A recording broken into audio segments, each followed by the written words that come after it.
You ever just sit there scrolling, seeing people posting pictures with their friends, their cute little brunch dates, their matching Halloween costumes, and just think, dang, not me though.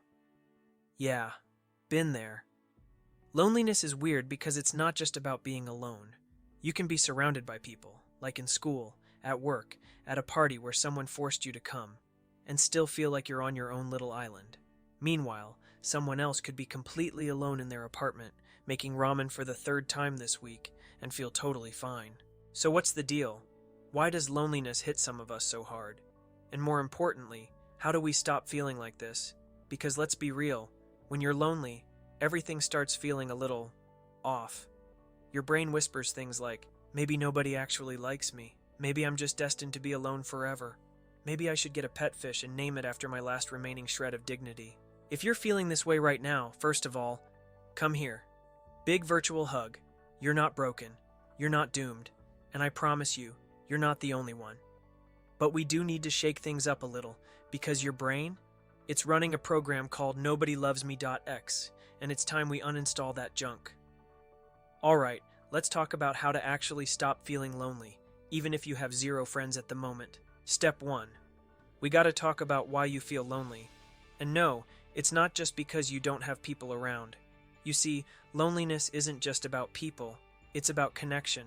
And connection doesn't magically happen just because you're physically next to other humans. It happens when you feel seen, heard, and valued. Think about it. If loneliness was just about being alone, monks would be the saddest people on earth. But they're out there, vibing in peace, probably more fulfilled than all of us combined. So, what's their secret? It's that they've found purpose, connection to something greater than themselves, and they're not basing their self-worth on how many brunch invites they get. But I get it. You're not a monk. You're a regular person who wants friends, company, and someone to text memes to at 2 a.m. So how do you actually start feeling less lonely? Here's the hard part. You have to stop waiting for someone else to fix it. I know. That sounds unfair. But loneliness makes us passive. It tricks us into thinking we need someone else to come along and save us from it.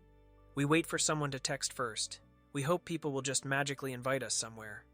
We sit in our rooms, refreshing our notifications, hoping the universe delivers a friend like Amazon Prime.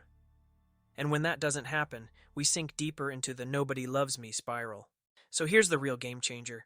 You have to build connection, not wait for it to show up. I can already hear you. Okay, but how do I do that when I literally have no friends? Don't worry, I got you. First, let's start with you. Loneliness isn't just about external relationships, it's also about your relationship with yourself. If you don't like hanging out with you, why would anyone else? Tough love moment. When was the last time you genuinely enjoyed your own company? Not just numbing yourself with TikTok and Netflix, but actually liking being alone. Here's a weird but powerful exercise. Spend an entire day treating yourself the way you would if you were your own best friend. That means no negative self-talk, no scrolling through social media comparing your life to strangers. Instead, do things that make you happy, on purpose. Go for a walk, listen to a podcast, try a new hobby, cook something new, even if you burn it. When you enjoy your own company, you stop feeling like you need someone else to fill a void. And ironically, that makes you way more magnetic to other people. Alright, next up, getting out of your comfort zone. Look, I love my comfort zone. It's soft, it's cozy, but it's also a trap. If you do the same thing every day, work, home, doom scroll, sleep, you're not exactly giving life a chance to introduce you to new people. So let's mix things up. Join something. A class, a club, an online community, even a random Discord server about an interest you have. And I know what you're thinking. But what if I feel awkward? You probably will. And that's okay. Feeling awkward is just proof you're doing something new. Fun fact, people actually like awkward people. It makes you relatable. So instead of running from it, lean in. Say something stupid. Laugh at yourself. Most people aren't judging you as hard as you think. They're too busy worrying about their own awkwardness. Now let's talk about starting conversations. I used to think making friends required some kind of secret charisma I just didn't have. But honestly, it's way simpler than that. People like people who make them feel good, that's it. So if you want to start a conversation but don't know how, just be interested in them. Ask about their favorite movies, their weirdest hobbies, their most embarrassing childhood memory. People love talking about themselves, and when you give them space to do that, they remember you as someone who made them feel seen. But what if you try all this, and you still feel lonely? Then, my friend, we have to talk about the biggest trap of all, expecting friendships to look a certain way. Sometimes loneliness isn't about not having people, it's about not recognizing the connections we do have. We expect friendships to be these deep, lifelong, ride-or-die relationships, but honestly, most friendships aren't like that. Some are casual, some are short-term, some are built over time like layers of lasagna. So instead of thinking, I have no friends, ask yourself, who do I already know that I could connect with more? Maybe there's a coworker you could invite for coffee. Maybe there's a person from class who seems cool. Maybe there's a family member you could text more. Not every connection has to be some epic, life-changing friendship. Sometimes, just having someone to talk to makes a huge difference. And if you truly have 0 people in your life right now, then guess what? That just means you have a blank slate. You get to build friendships from scratch in a way that actually fits you. Alright, let's wrap this up. Loneliness sucks, but it's not a life sentence. You don't need a massive friend group to feel connected. You just need to start valuing your own company, putting yourself out there, and recognizing the small moments of connection that already exist.